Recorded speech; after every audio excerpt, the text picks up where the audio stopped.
Hi. Hey, Ralph. We're live. Hello, hello, hello.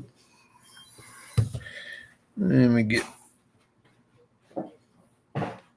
the copy in here.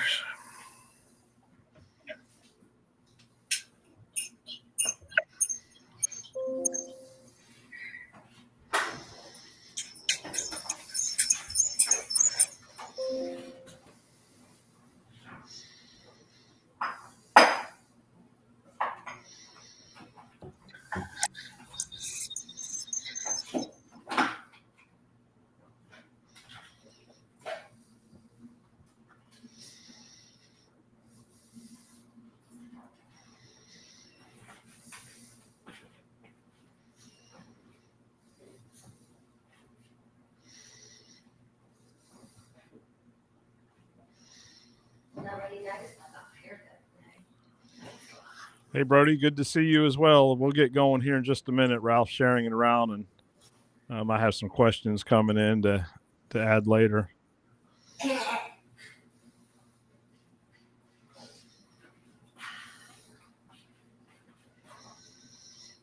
Is Alabama still tracking or it's still hunting? Yes. Yes.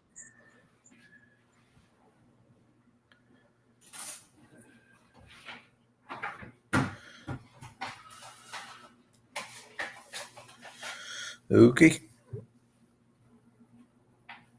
All right. You ready? Yep. All right. So it's been a couple of weeks since we've been on, and I have not tracked since then. We things kind of slowed down. Well, closed in my hometown, and I really haven't been in a position to travel. Have you done any tracking since then, Ralph? I think I went on one the other night in a high fence. That's all I've done since the season ended. Yeah, it's rolling into seminar and testing season now. Yep. We Hit the ground behind. yeah. Oh yeah. Um we met last night to go over some things that are about to unfold with the organization and some planning some upcoming events, and our next one is in Louisiana with Duval Catahoulas, Randall Duval. And if I'm not mistaken, I believe there's 35 tests scheduled, Ralph. Close to that. I don't remember to the exactly. Yeah, and at that event, we are rolling out our multi-dog off-lead test, and I believe we have two of those signed up. I have to double check. I'm looking right now. Then after that, we have the Florida event. You want to go over that a little bit, Ralph? Sure. Yeah, that's the event where we've got Kenzie Wheeler going to have a concert. He came, I think he was on The Voice and came in second, but he's did singer, so he's going to have a concert. We'll be posting a little more about that here in the upcoming week or two. But that's the end of the month, and was it the 28th through the 2nd of March, I believe. And Yep. I got it down. I got to look at it.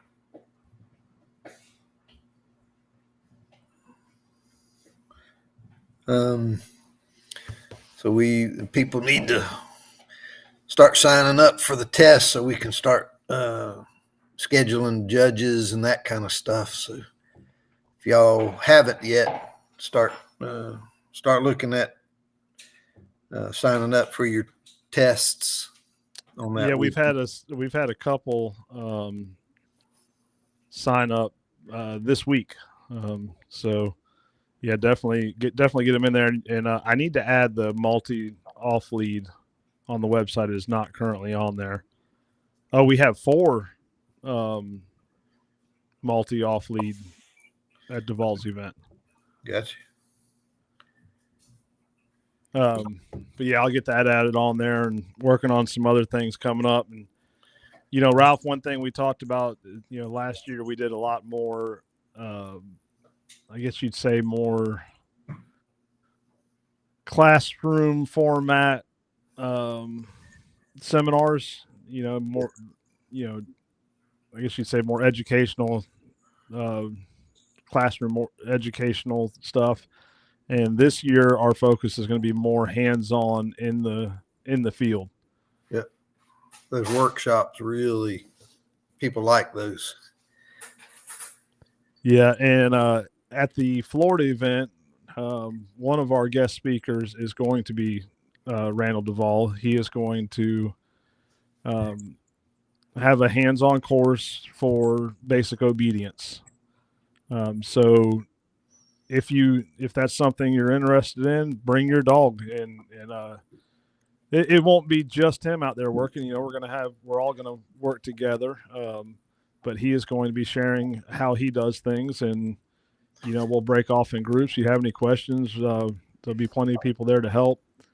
I believe him and I have been playing phone tag, but I believe his puppy trainer is coming also. That is correct. 100%. I talked to him today.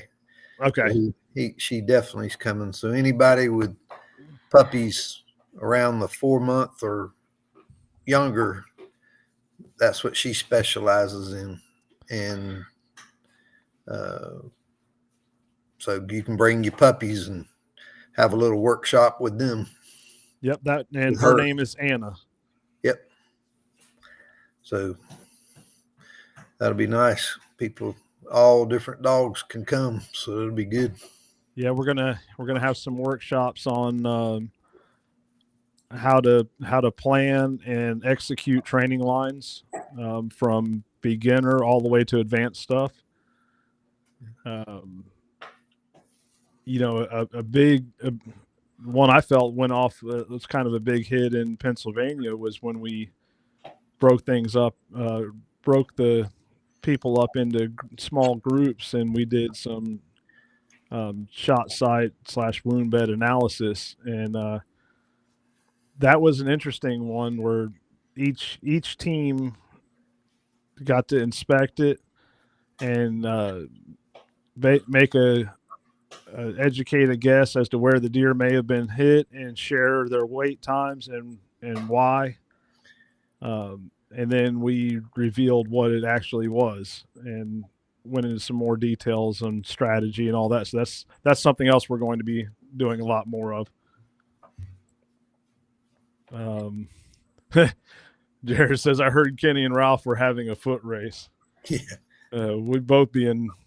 Yeah, I'll lose that one.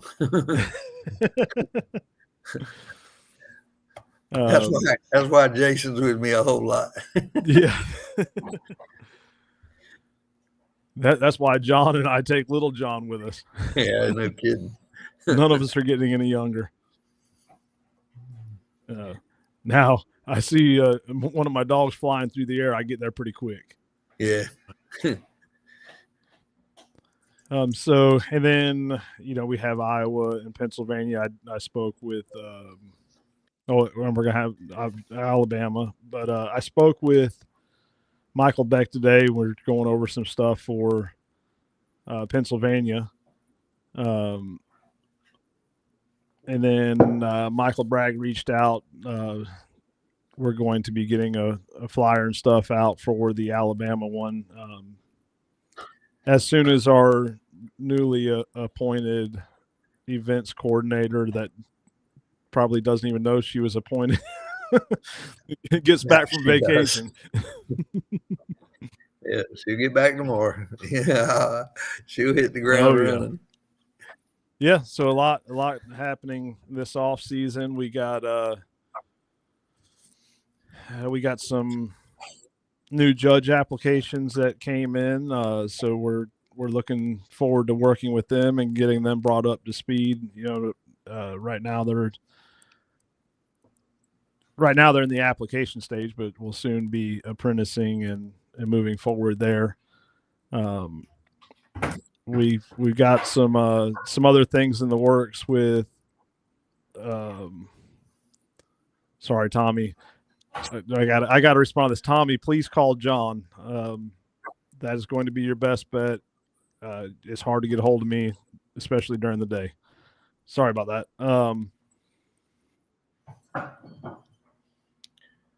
Yeah, so we're going to be doing more. So the plans are some more podcast stuff, not necessarily all live streams. A lot of stuff about to happen. Yeah.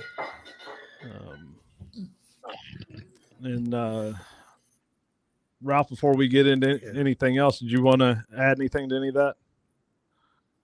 No, just like the you was talking about the podcast stuff. We're looking forward to getting some things to where we can like move through the tracking season. It seems like we were just pretty much dead because everybody tracks so much, but we're trying to get some things moving with a couple of people that we can keep the content running. So either more tracking type stuff, or, and I'm sure with me and you, we'd figure out doing a few more podcasts or a few more of these live streams just to keep it going. But we're going to be doing a lot more social media stuff, working on that, because I can tell that we can tell that we need to be doing more through the tracking season, just so everybody doesn't think we've been lost. Yeah. And I can say, especially you and I, Ralph, we track a ton. Yep. I know you're not ready to share numbers just yet, and I've hinted around a little bit, and but that will come soon. Yeah. I'm not a fan of getting wrapped up in numbers. I've been there, done that, and I feel like personally, I feel like that takes away from what our mission should be, and our mission should be to help hunters recover their deer, not compete with each other. And even putting up high numbers, that's not trying to compete with anyone. Anyone that tracks near me will tell you I refer a ton of tracks out. And it's something that happens quite often is you get people, especially newer into tracking, get wrapped up in the competitive side of things, or they get wrapped up in, I'm not getting enough tracks and this person's getting that, and this person's stacking tracks. Especially if you're new, just relax, calm down. It'll happen. It'll come. One thing we tell everyone in our home states is, quit worrying about trying to market yourself to all the hunters and start working with your fellow trackers, and you're going to gain more that way. Yep. That ain't go with trackers. I go on a lot by myself, but there's a ton that I go on. There's somebody with me all the time. They just trying to get more experience and learn some stuff, and it's fun. I enjoy going with them, or them coming with me, and it helps. They just like Kayla this year. She's turning out to be a top-notch handler, and that's just from going seeing a bunch of different scenarios. So it's hard to. I had a new guy. We talked about this guy last night, but that was one of my things. Just go with people. Yep. Even if your dog's not ready, go with them, because the handlers are the problem half the time, not the dogs. So the more you can get involved, the better off you're going to be. Yeah, and not just during season. Get together and run some mock tracks, and during the off season, challenge each other with some blind tracks. I mean, this is Ralph, you probably remember Travis Bozeman came over with John and I quite a bit during the off season last year. And sometimes he didn't even bring his dog or didn't work his dog. He came over and worked dogs that we had here. You know, Yep. and he shared it before how much he learned by doing that. Yep. Yeah. And he's top notch handler too. So, and his daughter, I can't wait till she can start Oh, yeah. driving. She's gonna be cool. Yeah. I got to go on a track with the two of them this year. It was actually let's see, me, John, 1, 2, 3. There was 5 handlers on that track. And actually, John and I, we didn't even turn dogs out. We just waited by the road because we just had a pretty brutal track right before that. And Travis, his daughter, and another tracker went in there, and I think I shared the story before, started tracking, and 2 of the dogs went left and was trailing kind of at an angle back towards the road, but they didn't really look real promising. And Travis' daughter, Josie, she went back. Actually, the dog went back to the shot site and started working at a different angle. And next thing we know, we hear her holler that they had the deer. And that was the rookie handler with the rookie dog. So she had a big head after that, and rightfully Yeah. so. Yes, sir. So before we get into the questions, and I know that'll lead to more stuff, some things I wanted to talk about, Ralph, is some stuff that I've been seeing on social media a lot, and I know you have as well. There's been some videos out there that can be very detrimental to the tracking community. Yeah. And kind of want to touch on that. And don't get me wrong, I enjoy a good bay or even catch where legal, but not everyone does. Yep. You know, and actually, I just experienced this the other day. I had a video of a dog catching a hog that I was showing. You know, it wasn't tracking related, but I had a video of a dog catching a hog, and there was another person there, acquaintance, that was a hunter, and he saw it, and he's like, "Man, you need to turn that off. I can't stand that." You know, and although he was a hunter, he doesn't want to see that stuff. You know, and Yeah. so need to be mindful of that. Not just the catching, the baying, and you know, there was even a certain video going around where the lead, I believe that in the comments or the descriptions, it was the tracker was tracking the deer on lead, got up to a deer that ended up being gut shot, and the lead got tangled up with the deer and snatched the lead out of the handler's hand. However, on the video, you know, you see a lead that is not attached to the handler, and the dog banged the deer, but the handler was calling the dog back. Now, there was a lot of controversy on that video, and I'm not going to speculate or make assumptions as to what may have happened or what actually happened. I'm going to base it off of what the facts that was stated, or the facts that I saw, and that was the person stating that the deer got tangled up in the lead and pulled it out of their hands. Even if that's true, the public perception, or I should say the general consensus of the public was that person may have dropped the lead intentionally. You know, and I'm gonna say it, and it may upset this person or a couple of people, but you know, maybe next time don't even share that. Yeah, that's what you don't do. Because I can tell you what a game warden's going to think. He's not going to give you the lead way or the, you know, what would you call that? The, you know, benefit of the doubt. He's not going to do that. And they're watching.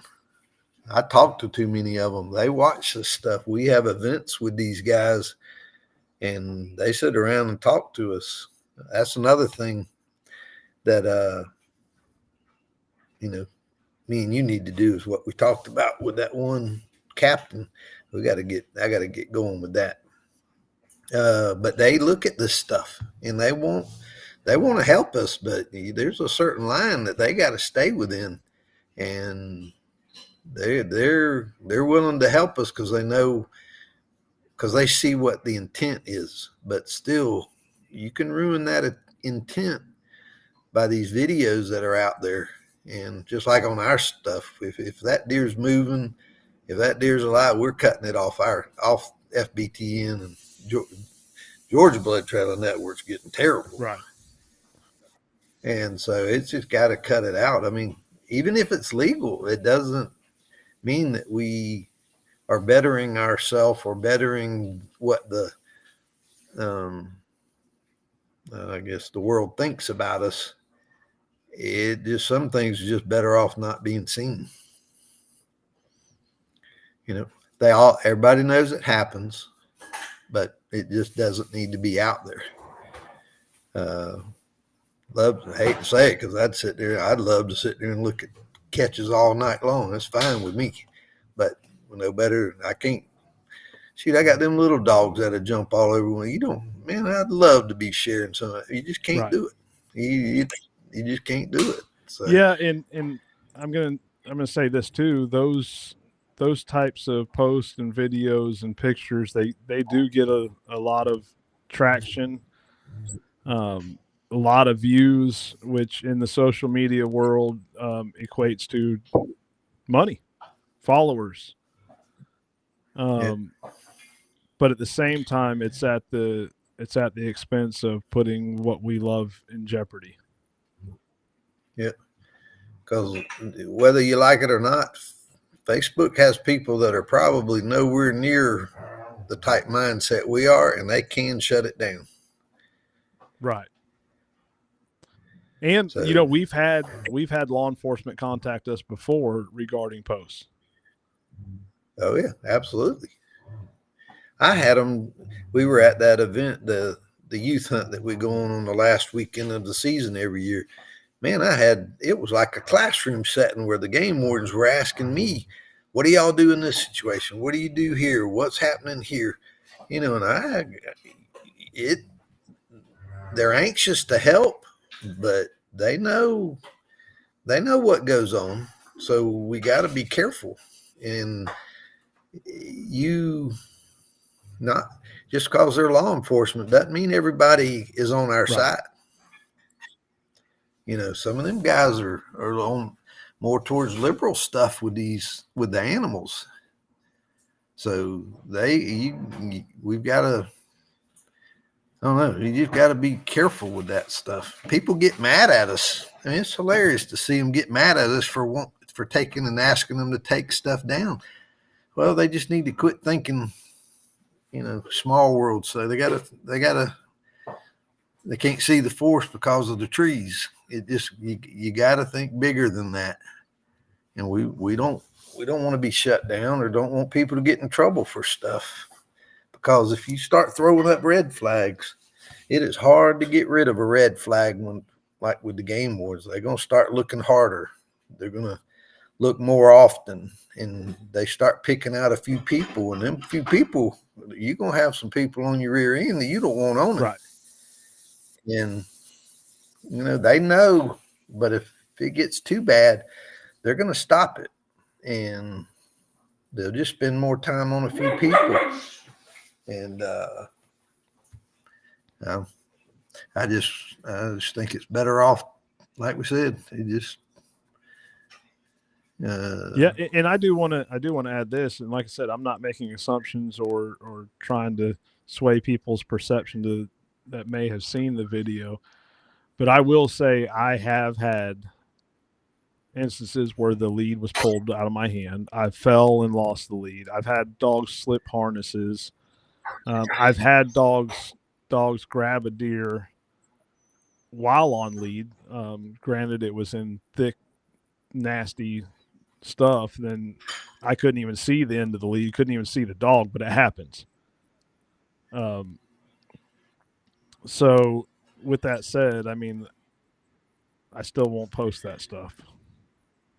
Oh yeah, absolutely. That's just the way to stop. We all know what happens. Just don't post it. Sorry. I'd love to post a ton of my stuff, but you just can't do it. And I don't know. But and it seems, you think it gets better. It actually seems to get worse. Hang on a second. Go in there.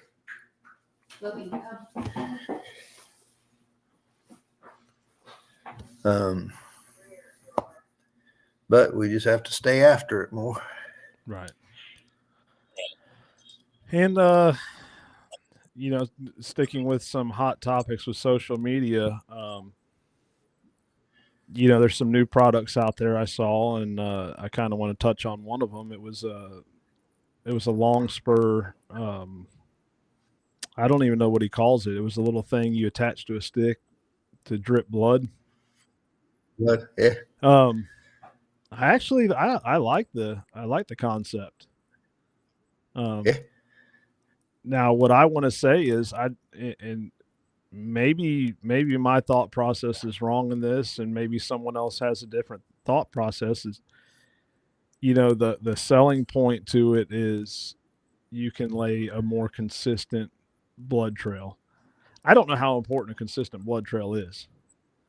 I don't think that a real trail has any consistency to it as far as blood. Deer speeds up, slows down, jumps, turns, terrain changes. It all makes it different. Shot placement, can change. Yeah, tracker IV. Shot placement can make changes as to when the blood comes out, how much, where, and all that. He did say during I read some of the comments, he was saying it's more for, the puppy end of training. Gotcha. But like for us testing and stuff, it'd be pretty cool. Yeah, I mean, like I said, I'm waiting. He did say he has a video coming out to show about his filtering of the blood for, to get the consistency of the blood regulated, because that's one thing I think we all struggle with is that blood clotting up and getting stuck. You try to make a smaller opening, and you end up having to open it up and find or take a piece of flag wire or something and stick through it, to open it back up. So I'm interested to see where that goes. I'm gonna say it. Some of the other products I don't know that I have a use for, but Tracker IV I think is it's pretty good concept. Again, I wouldn't use it in training because I don't use a lot of blood in training. And I'm only bringing this up because it seems to be kind of a hot topic this week on social media, and that's something I want to kind of start talking about a little. Some of these hot topics that I see going around. So Joe Tenney says, I blend my blood, then strain it through a honey, whatever that is. Zero clotting issues in the bottle. That would be nice because I've never seen zero clotting issues. I think they strain it. I don't strain it a lot, but I run into a lot of clotting problems. I'm too busy and too impatient to strain all of it. Yeah. Joe Tenney also says, I got one of the Tracker IV to try it out. I like supporting trackers and things that trackers are doing. We're all on the same team and should support each other, even if we don't agree on everything. And again, that's why I kind of brought it up is I think that's a pretty sound idea that making that thing. Honey screen. I was wondering what in the world see, I didn't know what it was either. and doing it the old timey way that we used before we messed with the shoes, putting the hoof on the bottom of the stick with that blood splatter, and it'd be pretty cool. Yeah, and now that you mention that, I like still using a stick. Right now, I'm still doing this storm cleanup work, so the bulk of our training has been on John and Brandy. Brandy more with taking care of the dogs, but when you have to lay a lot of training lines, and right now we're limiting our training to 4 to 5 dogs a month. We're pretty much 4, but if we have some that take a little longer, we may have 5 here. But even with that, when you start laying 4 to 5 lines a day, when they get, it's not so bad at the early stages, but when you start laying 4 to 5, half-mile long trails a day, the shoes make it really nice. Oh yeah. But I personally really like the sticks because I feel like it lays a very natural trail. You got the hoof making contact on the ground naturally. You have the hide and the so that I think we've talked about this before, but the pheromones are released through the hair follicles around that gland. So that particular area of the leg / hoof brushes up against the vegetation more naturally, transferring that very naturally. So I like the sticks. But when you're laying a lot of test lines, a lot of training lines, you can't. It's hard to beat the shoes. But I incorporate both. Yeah. But training wise, I we just don't use a lot of blood. Let's see. And so I'm going to share this as well because I got a message today. Okay, he just sent me of the beekeeping strainer, so I will share that. Anyways, I got a message today. Let me find it here. From Corey Davis with Conkey Dog Supply. And I don't even know if he wants me to share this, but I'd like to share it because he reached out and said, hey, we are working on trying to basically have a section on their website dedicated to trackers in the tracking community. And he reached out to me and said, hey, what items do you like? What items would you like to see us carry? And I wanted to share that. So if you guys have anything, please reach out to me and share it. Send me a link, send me a picture, a name, whatever, of some products that you like. I'll just go ahead and say it. I sent some leads that John and I really like using, that we recommend quite a bit, that style lead. There's a couple of things I'd like to see changed on the ones that we use. And I mentioned that, or some of the stuff like harnesses. I gave a recommendation on a type of harness that I think is one of the better options out there. They have I need to what's get that? in.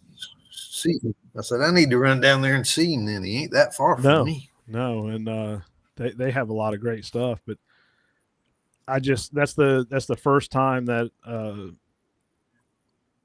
a dog supply company like that has reached out and said, hey, what do you want us to carry? What are trackers wanting? And tracking vest. So actually, Brody, that is something that I spoke with them about, not just for tracking vest for dogs, but tracking vest for the handlers, which they do have. And I'll share some of that in another video. But yeah, I just wanted to give them a shout out because it's good to see where you could go to one place, potentially, and have the quality products that we would use. Yep. And they're good. Well, somebody just mentioned that. They're good people down there too. Right. Good people to deal And I with. deal with a lot of them. Chris Duck, I bought a lot of stuff through him at events. Yep. Joe Sellers, who sells a good pair of tracking shoes? Which style do you prefer? I prefer the Waskow shoes that Darren Miner sells. I have the Waskow. I have the Buck Braids. Buck Braids are great shoes. They're a little more bulky, a little more cumbersome. I do like how the hoof goes in them and the contact that the hoof makes with the ground. I think those are two positives. They're very durable. For me, the two negatives on them are it takes a long time to get them, and I don't feel as stable in them when I'm walking. I think it's just because how high up they are. I'm not sure. Now the Waskows, I will say, they're the most comfortable ones I've ever worn. And if you're going to lay a lot of lines, that's comfort means a lot. They're light.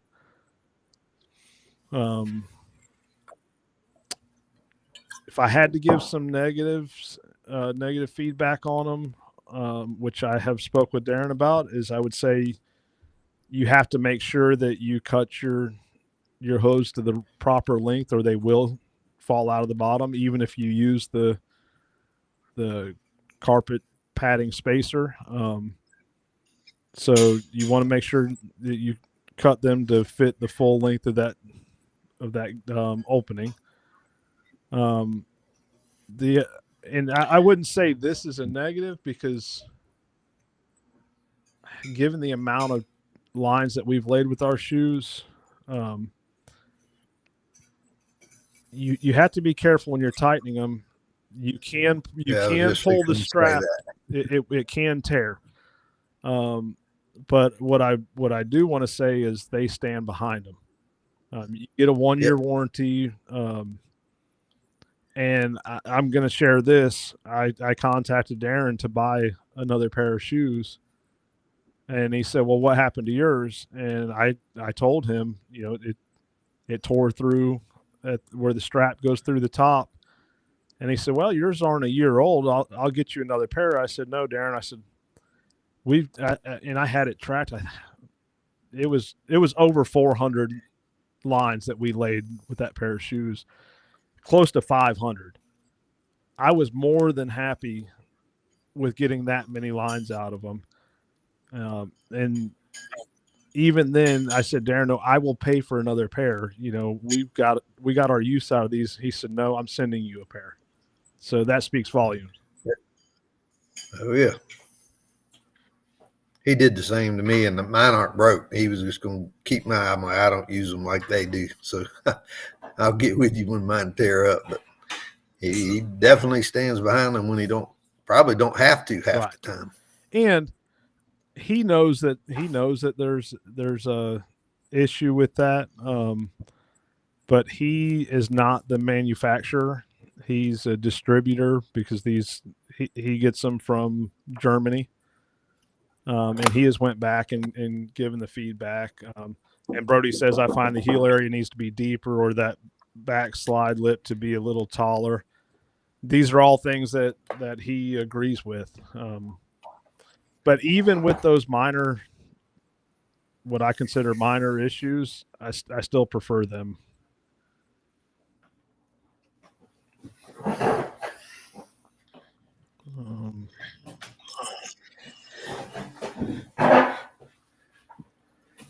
Let's see.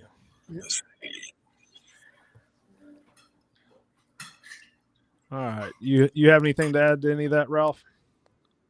No. All right. I'm going to go back to the top and start going through the comments. And I'm sure it'll lead us down some rabbit holes. Dylan Major. Kenny, I have discovered why you dislike bloodhounds. Oh, boy. Zerk has a fond love for carrying the heaviest log in the woods as he can pick up. He nailed my knee the other day full tilt. Yeah, it's my lab. Actually, both of our labs do the same thing. And for those of you who don't know, we inherited another dog. It's a 1.5-year-old yellow lab that belonged to my sister, and it killed some of her chickens. So we ended up with it. So that's going to be one of our next dogs in training.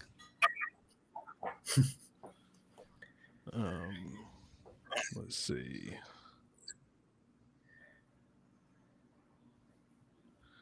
I want to share this. Ron Slifer says, as I was told by a CPO, what happens in the woods stays in the woods. Don't post everything. 100%. Mitchell Smith says, I've had the opportunity to go track for a warden. It's very important to build relationships with these folks. All that I've dealt with have been firm but fair. Yep. Joe Seller says the majority of deer I've recovered has been dead, kept coyotes from eating it, so it's not all bad. Let's see. Kelly York says, okay, I got a question. This is my first year tracking. Dog is 1 year old and has been doing great. I turned out on a deer I shot with a bow. D paid 7 hours. The deer was still alive, and he started running and got out about 200 yards, and I accidentally shocked him. Now I have trouble with him getting away from me when I put the collar on him, even with another dog. What are some ways to work with him to get him out of this? Don't shock him anymore right now. Honestly, just put the collar on him, leave it on him. Don't even turn it on. Just in everyday life, not just while you're out tracking or training. Another thing is never have your shock setting that high where it could cause that. Turn it up as needed. Yep. And every dog's different. I run multiple dogs, and I got them set on different. Everyone's set different. One's more hard-headed. One, you ain't even got. All you got to do is tone her. I don't care what she's doing. She'd even like Sadie, she'll catch, but she don't. If she can hear that tone, she's stopping. She ain't. I don't even have to. I don't think I've ever shocked her. I don't think I ever did when I had her either. Now Tyler might have. Yeah. But all I'm saying is every dog's different. Camo, that's the hard-headed. Dude, she's on it. You better get ready. You fixing to have to run up the numbers on her because she can be hard-headed. Plus, you got to be careful watching it. I know it's getting off subject a little bit, but you got to be very cognizant of what your dog's pain level is so that if, for instance, a hard road's coming up or something that you got to stop a dog, period, no ands, ifs, or buts. You better know where that number is, not use that sliding scale like you was talking about. You better get to it and get to it fast just so you can stop in case of danger. But like her, I don't care what you do to her. You go right back next track. She's back doing, she don't stop. So every dog's different. They just got different tolerances and stuff like that. Yeah, and shock collars are probably the number one most I guess you'd say they can be detrimental. They're probably more used incorrectly than anything else that we do. Yep. I know we talked about this before, but before you even put that collar on that dog, the dog should know the commands. The dog should come when you tell it to before you even put a collar on it. You shouldn't use the collar to teach that. Because if the dog doesn't know that command, it's not going to understand when you try to teach it that tone. Yeah. And like you said, you need to know your dog's correction levels. You don't start high and go low. You start low and go high. Yeah. And like I said, I got every single one of them's on a different number to start out with. Yeah, I mean, I never ever have to shock Dixie ever. And if I do, it's like maybe on a 2. Yeah. Now my male lab Outlaw, he won't even pay attention unless you're at 6 or 8. I've worked with other dogs where it was even higher. We had a Yak Terrier here that it didn't even twitch until we hit 12. Whew. Yeah, my wife, I got to go almost, I think, about 17.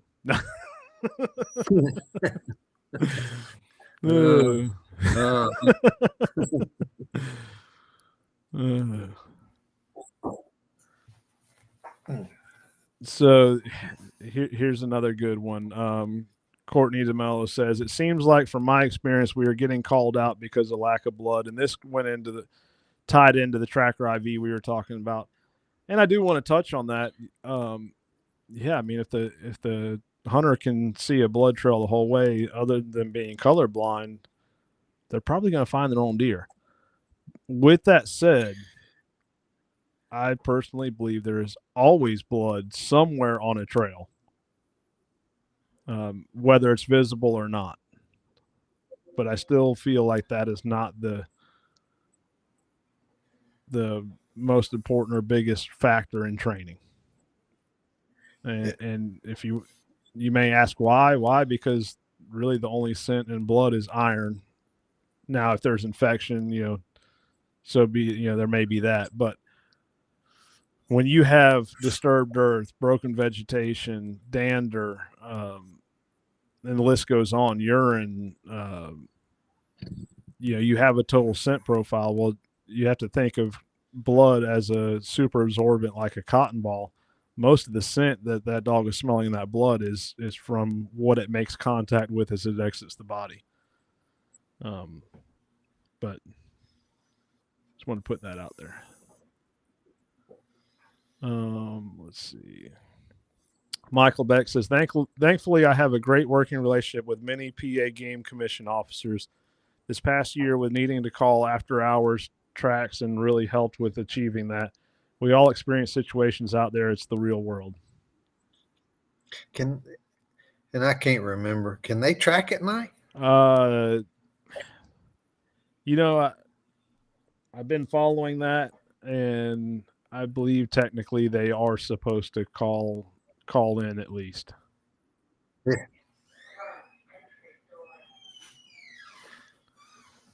All right, Matt Berger says, there was a product 30 years ago that strapped to your ankle and you would put a scent bottle in it and it would lay a trail while you were walking to your stand. Exact same principle of application, Tracker IV. It worked well. I actually remember that.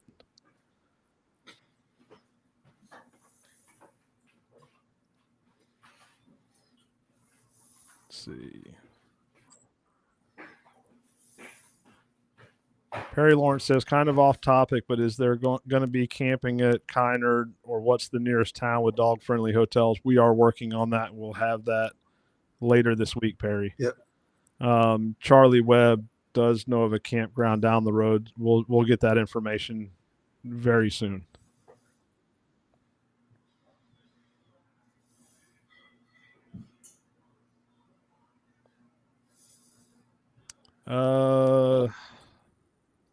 So Brad asked, when is Moose going to be trained? So Brad, let's talk about that. I was actually talking to Ralph last night. We were talking about both of our dogs and their training. I think everyone knows this, but I do not start my dogs trailing young. I focus on socialization and obedience for the first 4 to 6 months of age. And, he's right there. He's a little older. We have that solid, but I am personally not seeing what I want to see to start his training yet. I think he is probably going to be the best tracking dog as far as trailing. I really have high expectations. I think he's probably going to be the best I have. And that's saying a lot. He's very smart. He wants to please, and he's got a lot of nose and a lot of drive. So I'm not in a rush to start the training, but it will probably be within the next couple of months.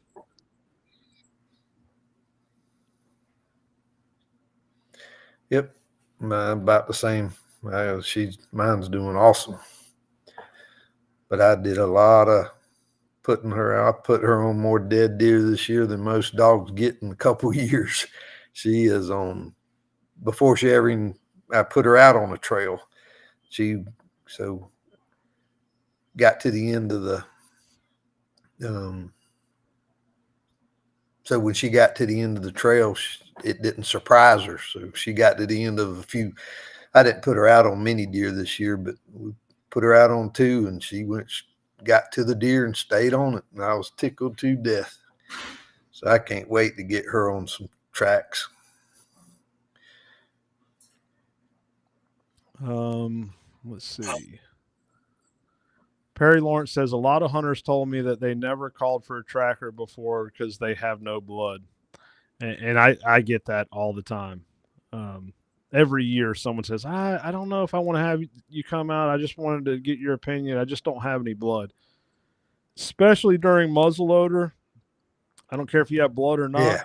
You get the dog. Yeah. Go. Yeah.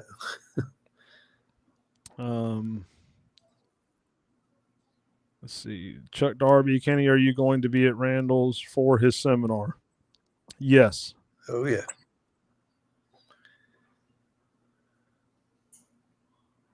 Let's see. All right. Wesley says, rookie here. 1, does it matter front or rear legs when laying a track? 2, any reason that I couldn't recover legs from fresh roadkill? I'm not asking the legality since I know that may vary by state. Front and back legs both have what you need. Use every leg. Some people say use one front, one rear. It doesn't matter. And let's talk about roadkill. I'm going to say this, that a lot of people knows that I am I've studied the interdigital pheromones, chemical pheromones and signals and how it's interpreted and all that. And I believe it is a very, very important aspect to a trail. With that said, it's not the only aspect to that total scent profile. Do I prefer hooves that have came from a wounded deer that ran a ways? Yes. If you don't have any, I recommend roadkill. And here's the thing. It may or may not have released declining health pheromones. You don't know. But you're still going to have disturbed earth. You're still going to have broken vegetation. You're still going to have dander. So why not? I personally feel that the real thing is better than some of the alternatives out there. I mean, there's some products you could buy that has some unknown scent in a bottle that claims to have everything that would be on a trail with a piece of tanned hide. I don't know of many deer running around with a tanned hide. So I'll take those roadkill legs over that anytime. Yeah. And, there's a reputable trainer out there, Brady Hesington. Brady and I, we talk quite often. Brady's a trainer. I'm a trainer. I talked to Dean Muthig. And I'll say this: Brady has done some studies and found that dogs don't notice the difference, or he can't see a difference between roadkill and known deer that were shot and ran. I started to do that research myself, and then the storm work is just messing that up right now. I will share what I have found is it makes zero difference inside of 12-hour-old trails. And I believe that's because the disturbed earth and broken vegetation scent is still pretty strong or detectable at that 12-hour mark. Now, I have not completed enough research past the 12 hours to state that it makes a difference, but I have seen a difference when you get past the 12 into that 24-hour range. But I'm not going to, I don't want to say definitive yet because I haven't completed enough to say that. Don Clark asked, what breed is Moose? He is a wire-haired Dachshund.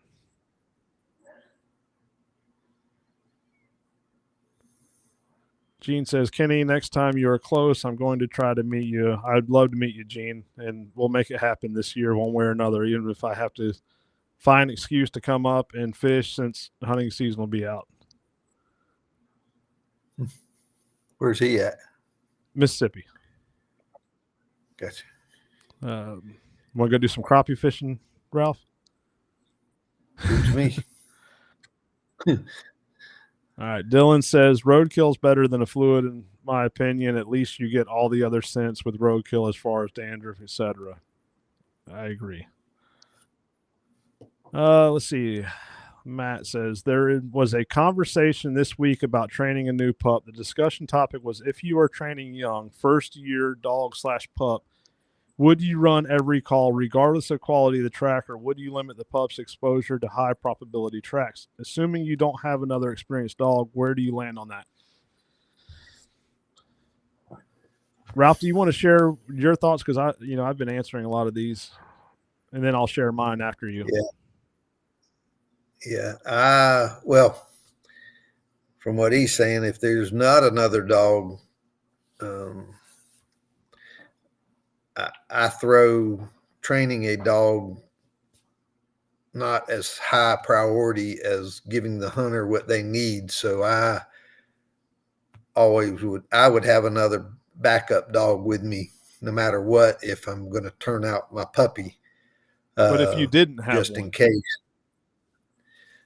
and don't have access to one, no, I mean, then there's no choice. You got to run it or try to anyway. It doesn't hurt if that's the only option you have. I mean, calling in somebody else or something like that. But if there's nobody there and that's the only choice, well, shoot, that's better than nothing. Right. But as far as to me, for the purpose of training, I'm throwing it out on the high probability stuff just to build confidence and get it and work them into it. I get enough tracks. I don't have to worry about the amount of tracks a dog can get. So I would, and that's what I do. I carry mine. And then when I get there and it seems to be, shoot, I've stopped on a track before, went and got the puppy because I saw the deer laying up just so it can get to the deer, and have a positive experience on it. And it's all per situation. I've also got to some thinking it was going to be a puppy track, and oh my God, it wasn't. It was terrible. And yeah, one of them where it was hard for the experienced dogs. So I've never really been put in a situation to where I didn't have I shouldn't say it, the very first year I did, but I was very selective in what I did. So I think for the go ahead. Success of the puppy, it's pick and choose. But I have a little bit more of a little different view on that. Personally, I don't believe in setting a dog up for success all the time. And I actually asked someone the other day, I believe it was London Young, when he had mentioned a comment about success, and I just wanted to see what his thoughts were on a successful track for a pup, and it seemed like he was kind of right there where I'm at. I don't measure success at running a flawless line. I met. Yeah, he's saying. Matt just said I should have been clearer. The context was for the young dog's development, which is where I'm going with this. Even in training before we even get to the field, I don't believe in setting a dog up to run a line flawless. I measure success as did that dog attempt to work that line and show that it was trying to work it out, even if it needed help from me. If it worked that line, I'm going to help that dog get to the end, and I consider that a success if they at least worked the line. In training, we no longer lay a 40-yard trail as a first trail. We're laying 100, 150 yards with 190-degree turn. Does every dog run that flawless? No. Some of them don't even make it to the first 90 without help.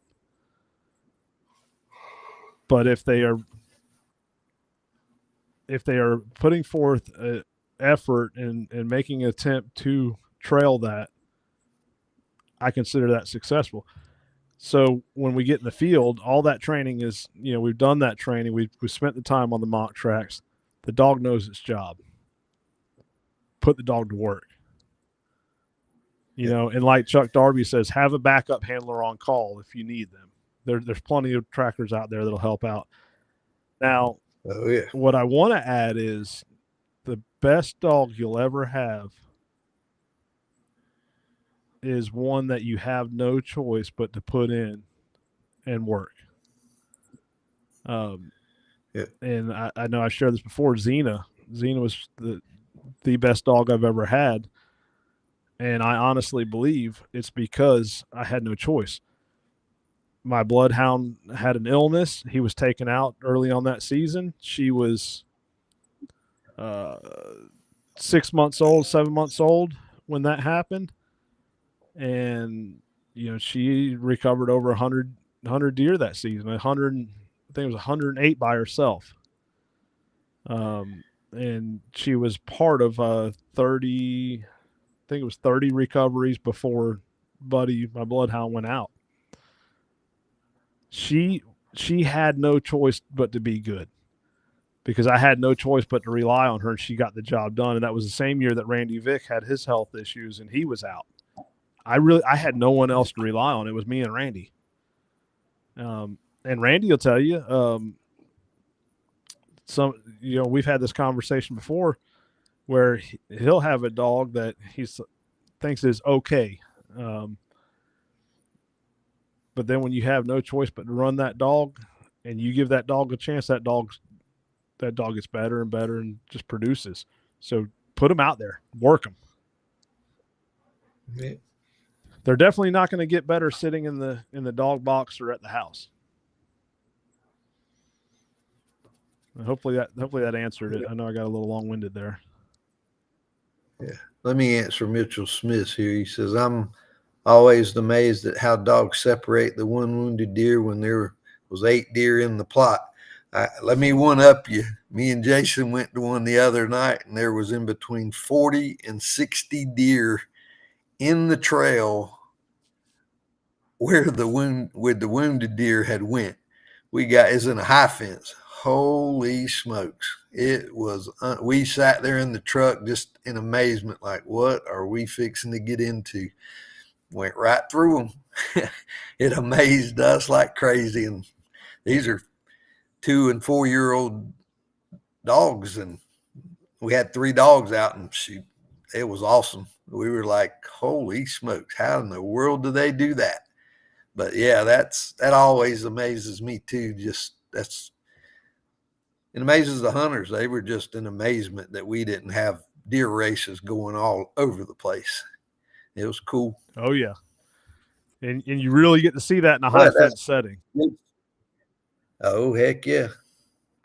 But that's good fundamental training too. That just lets you know it's instilled in them. It works. Now, this is something I never really think about talking about, or I really haven't seen it shared anywhere. Was what Mitchell says right here.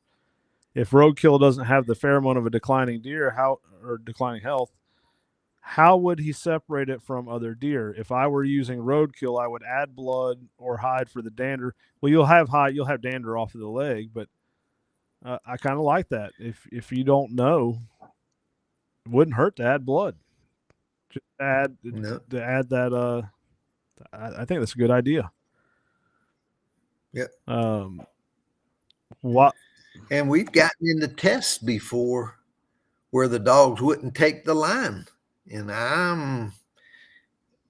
it's not been unknown dogs. It's been dogs that I've hunted before, and I know how good they are. Not my dog, other dogs that I've hunted with wouldn't take the track. Oh, and I think that's a possibility that it could be the leg off of a deer that didn't activate the pheromone. yeah. I shared this before. Last year in Iowa, we had 2 dogs that just would not take the line. And one thing that we do in our testing is we use the same sets of hooves on 3 lines. The reason we do that is for stuff like this. Well, we ran 2 test lines. Neither dog would take the line. And I stopped and said, hey, hold up. We're not failing you yet. Let's see what's going on. Let's get a known dog, that a very successful dog in both tracking and testing. Let's try it. So we went and got another dog, put it on it, wouldn't take the track. Went to the other trail, wouldn't take the track. Well, it was already documented these 2 trails were the same hooves were used on them. So we relayed test lines for these people. Guess what? We changed hooves, the dogs took the lines, and they worked. So it happens. Yep. And that's why we do it how we do it. I mean, we document what hooves are used on what line, and that way if we run into that, we're not just failing someone. Mm-hmm. All right. Here's a good one from Walker Knight. Do you verify property lines on apps like onX, or always take the hunter's word for it? I don't use onX because I don't think it's as user-friendly as HuntStand, and it's also more expensive than HuntStand when I can get the same thing for significantly less. So I do use a type of onX system, which is HuntStand. Now I've been seeing one from HuntWise, which I have no experience with.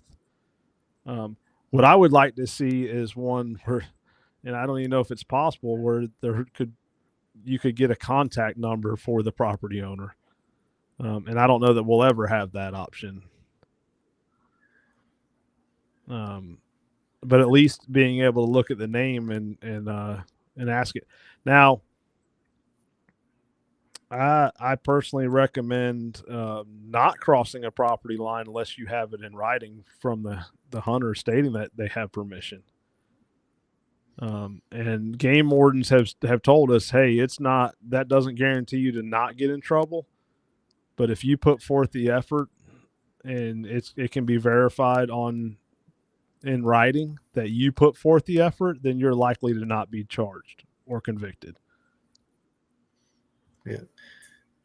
And there's plenty of other, I don't use those apps as much. I've got one that I use in real estate, Landglide, and it interactive where it shows you right where you're at, shows you who the property owners are. I can pull up the tax cards, everything off of it. Is pretty cool. I use it when I know I'm getting, I'll notice I'm on a property, coming to a property line on Garmin, but then I pull out my phone and start finding out who it is so I can really get some good information from it from my real estate app. And I've used that well. So there's plenty of stuff. You really don't have an excuse to find out who's owns the property. Right. There's so many apps out there. It's it crazy. can be hard to find how to get in contact with them, but really that's not, there's no doubt. that Yep. shouldn't be, That's not yeah, on that's us. what I was gonna say. It shouldn't be on the tracker. Yep. Yep. I mean, sometimes it is because, like a small town where I'm at, I know a lot of landowners anyway. So I've definitely used it and knew the guys, from doing real estate and stuff. I know them, and shoot, I call them, had their numbers already in my phone before. Yep. Call them. And I know not everybody has this experience, but I don't think I've ever been turned down going across property lines if I ask permission. I definitely have. But they do. Oh yeah. I just haven't. So I'm in the minority. Yeah, but I'm nicer than you are. Sometimes. Let's ask your wife about that. Well, we'll move on. So Gene Ferris says, what Ralph just said is what's up with Hazel. She will not or hasn't ran a mock trail, but will literally burn a real track down, something I don't understand. I've had that happen in the past, and every time that it's happened, it's been my own fault because I haven't spent the time to work the mock trails. Not saying that's the case with yours, but that's what my experience has been. Dixie doesn't really care for a mock trail. I mean, you can ask any judges that has tested her. Last year, I think it was last year in Stockton, Cassidy is like, is this dog even going to track? Because she just walks along. If it's an easy trail, she walks along like we're just in a walk in the park. Her head's up, she's looking all around and just walking nonchalantly and gets to the end. And it's frustrating at times because when she's like that, it's hard to read. You've worked with Ralph. Yeah. Very hard. Sadie's the same way. It's hard to, especially when you're used to somebody or a dog like Camo, where she gives you strict indicators when she's hitting the trail, and Sadie doesn't do that. She just be bopping along, and next thing you know, you're sitting on the deer. and one thing I want to add, when I talked earlier about how Travis Bozeman came over and worked with us, with our dogs, with client dogs, not just his dog. Or you ask anyone who has been involved as a judge or an apprentice or just shadowed along on test lines, you learn so much working behind different dogs. You learn so much as a handler. You become better at reading dogs. You see things that you overlook with your own dog. And this is all stuff we're going to go over this year as we travel doing these seminars in the field. You're going to get to watch other people's dogs work. Hey, even if you don't want to become a judge, come out there and, as long as the person being tested is okay with it, tag along, watch. Come out there and watch us lay test lines, assist if you want. It doesn't mean you have to become a judge, but I can tell you it's going to make you a better handler. It's going to make you a better trainer for your own dogs. Yep. Would you say, Ralph, when you got involved with the testing side, the judging side, did you become a better handler? Absolutely. Yep. And a lot of times you go, like me, I go with a lot of different people. Shoot, sometimes I'm looking at their dogs.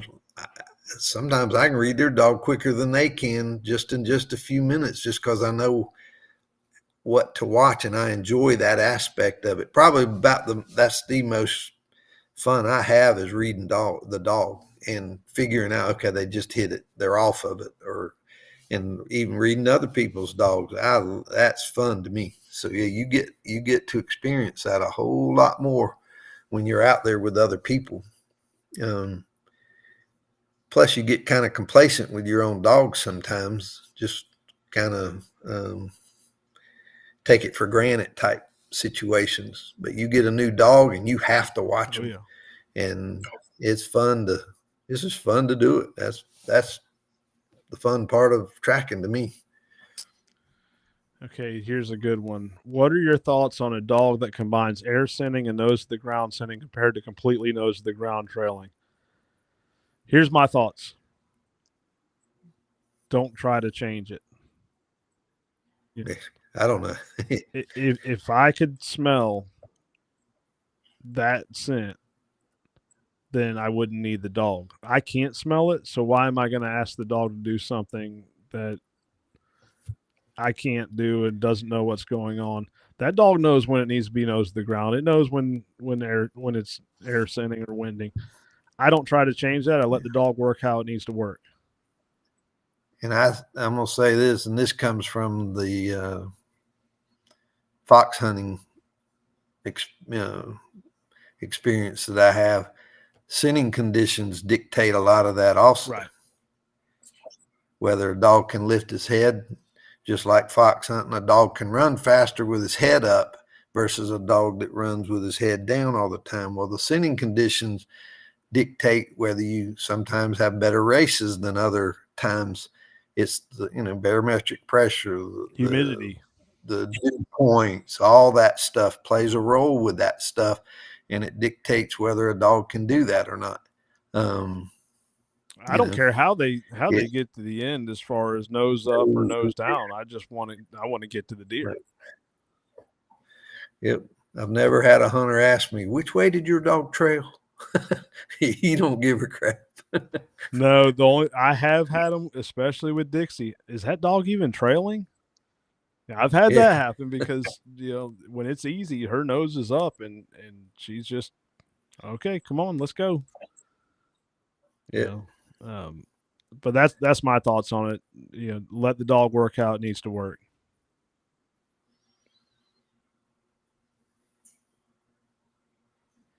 All right, here's a question. Thomas Rushing, how to teach to find wound beds when my dog blows past them but finds the hide or deer? I think that's the same concept. Yeah, the dog doesn't give a crap about the wound bed. No, I don't even. If I'm not the dog's not going to indicate it to me. Mine aren't. No, mine's blowing by them so fast they don't give a crap. They ain't slowing down. If I see them, it's just because I walked upon it, and I'm looking a lot of times, but a lot of times I'm not. I'm trying to get to the dogs, and I go right by them. Yeah. So, but other times they will stop. So I don't, because I've found, like corn or something where it laid down, find out I'm on a gut shot when nothing told me I was on a gut shot. So I have found it, but most of the time, shoot, I don't even notice them because them dogs are not hanging around. So the best way to teach to find that is just open your eyes and be mindful of your surroundings, and that's on you as a handler. Yeah. Now, if that's a question as far as testing, I don't know of any tests that require you to locate the wound bed. Now, some of our tests, we will, if you don't locate it at a certain level test, we will bring you to it to inspect it. Yeah. And there's two reasons behind that. For one, like you just said, Ralph, you may be tracking what you think is a leg shot because you saw some bone at the shot site, and then we throw in some gut matter at the wound bed. Well, you may have got on it a little too soon for it to be a gut shot because you saw the bone. Now all of a sudden, hey, we got to back up and re-huddle and let's plan a new strategy. Yeah. So that's why we do that. Plus, it adds a little another challenge of pulling your dog off that line and restarting it. So hopefully that answers your question. But I've got to hop off of here. I think we covered a lot of great stuff. Yep. And I know we haven't been real consistent with every Tuesday. Life's been happening a lot. I can't say yet whether we'll be on next Tuesday or not. As of right now, I can be. Yeah, I can Okay. too. If you guys have any questions throughout the week, or just like this week, we touched on a couple of social media posts. You see some hot topics, shoot us a message, give us a call, send us an email, and we might be something we bring up. Until then, y'all have a good one, and we appreciate everyone for tuning in. Yep. See y'all later.